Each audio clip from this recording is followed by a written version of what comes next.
New York, Sansone has no affiliation with the underworld other than to have sold several boxes of Girl Scout cookies to New Jersey crime boss Simone Sam the Plumber di Cavalcante.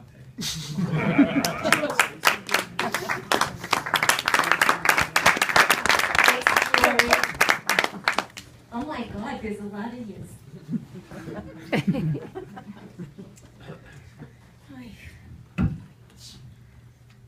Shouldn't be drinking water. I gotta pee so bad. This is a long night. Thank you for staying.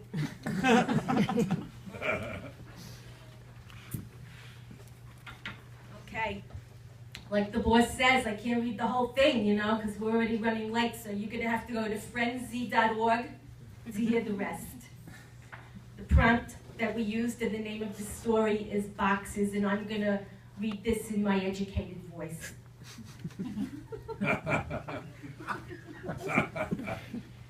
It had been more than 20 years since Maurizio Momo Adamo had been on the job, and he missed the old life. Not that things weren't good in retirement. Life was better at age 77 than he had any right to expect. At Sing Sing, he'd hammered his share of license plates, stayed out of trouble, counseled the young ones, even assisted at Sunday Mass. By the time he was released for good behavior, he was too old for anyone, not the feds, not even his underworld enemies, to come after him. Luckily, Maurizio's wife, Roseanne, was a good money manager. She'd invested their nest egg wisely while Momo was gone and was able to buy a nice new 2-bedroom condo in Edgewater with a river view of Lower Manhattan, the Brooklyn Heights Promenade, and the container terminal not far from Big Louie's storage. Many young families lived in the complex, but also plenty of their kind from Newark or Bay Ridge. With their parents long gone, their offspring all on their own, and no more businesses to go to, they would meet for espresso, chess, or bocce during the week, and visit their children and grandkids in the suburbs on the weekends.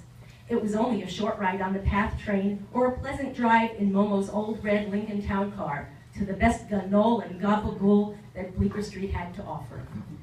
But Maurizio Adamo was not happy. He longed to be a useful member of society, and to his family, he found great satisfaction mentoring the young criminals upstate. When he mentioned doing some kind of social work, Roseanne was against it. "They'll stab you as soon as look at you," she warned, whenever Momo spoke wistfully of perhaps tutoring high school kids in the city. "You want to be useful?" the petite Siciliana would ask, taking a deep drag of the Parliament she smoked to keep her figure. "Here," she'd say, beckoning towards the streaky glass patio doors with a spray bottle of Windex. "Charity begins at home, Momo, and after all I've done while you was gone, you owe me." Maurizio couldn't have agreed more. He adored the woman who raised his son and daughter and kept their home while he was incarcerated. As often as she was allowed to, Roseanne had dutifully traveled to Ossining in a van with other inmates' wives to visit Momo and show him photos of the milestones he was missing, birthdays and graduations, the births of their 5 grandchildren. Not once had she berated him for his life of crime. He would weep bitterly when she left, feeling at once blessed and bereft. A mook like him didn't deserve such a good woman, he thought. Momo Adamo was a sentimental man who cared deeply about his family, his life, and work. In the old days, back on the job, the boys used to kid him about his weird attachments. "Momo, you saving a fucking sock?" taunted Benny Borelli on that dark night back in August of 1988 as they pushed a heavy black garbage bag off the levee near the Holland Tunnel exhaust tower. In those days, Momo was still a cleanup guy for Borelli's father, Gaetano. "I just want to remember the dirty bastard, all right?" Momo wiped the sweat off his brow with the cuff of one of Goggles Graziano's brown cashmere socks. "Better ways to remember Graziano than by his foot stink. Besides, it's evidence, you bacala. So, if it's found on me, you're off the hook. Your funeral, Momo. Just don't cry too hard over it, okay? You'll drip DNA all over my car. Just shove it down your panties. Let's get out of here," Borelli hissed on the way back to his white Monte Carlo sedan. Once or twice a month, 77-year-old Momo visited his storage unit at Big Louie's in Red Hook. He had at last count 30 cartons of keepsakes stashed there. They weren't all from jobs. Since Roseanne wasn't one to save baby teeth, report cards, or dried corsages, Momo had collected and cataloged the memorabilia. His boxes were lovingly labeled in thick magic marker for easy access. Carmella's prom, Vinny's soccer, second honeymoon in Tahiti. Some labels, like the box labeled Bar Mitzvah Boy, were in code. That one held souvenirs from the infamous Phils of Great Neck Basement Showroom Massacre of 1976. The collection included a sterling silver money clip with $300 in 20s and a diamond and platinum tie tack plucked off the body of Eddie the Goat Gattuccio, so the cops would think it was a robbery. A menu featuring double thick prime rib and creamed epinards a la Phil, and a gold jacquard tablecloth Momo had liked, with its accompanying green glass ashtray engraved with "Happy Anniversary, Eddie and Glow." All alone in his temperature-controlled concrete-floored storage unit, Momo enjoyed poring over his treasures, while the wife thought he was out having calzone and a game of cards on Mulberry Street. On his latest late-night visit, Maurizio noticed an unmarked box at the bottom of a floor-to-ceiling stack.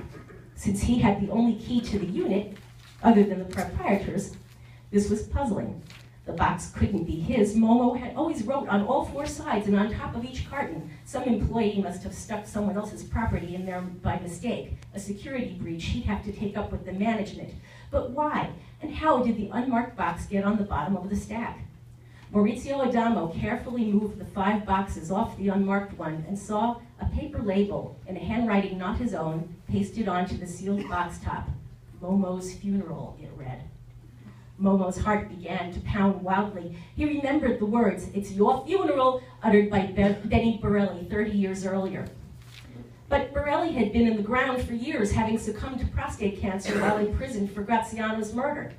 Benny himself had brought Momo in for that assignment, and as far as Momo knew, no one else was involved, not even old Gaetano. Same with the Phils of Great Neck job. His Goomba, Khalif Catania, was long dead at the hands of Eddie the Goat's favorite nephew, Enzo. Momo had served his 20 years in the joint -3 for being such a good citizen, and had never finked on anyone. Besides, it happened so long ago. Who was still around to want him dead? He ripped open the box. Inside were personal items Momo hadn't even missed. A crisp new white linen shirt and gray silk tie.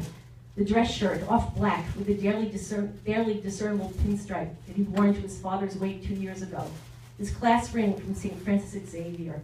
These were all things he could be buried with. Upon seeing his baby self in the photo, a fat tear ran down Momo's pudgy, ruined face, landing at the tip of his broken nose. A stabbing pain radiated from his chest down his left arm and came with the realization that his would-be killer knew him very, very well. Wow.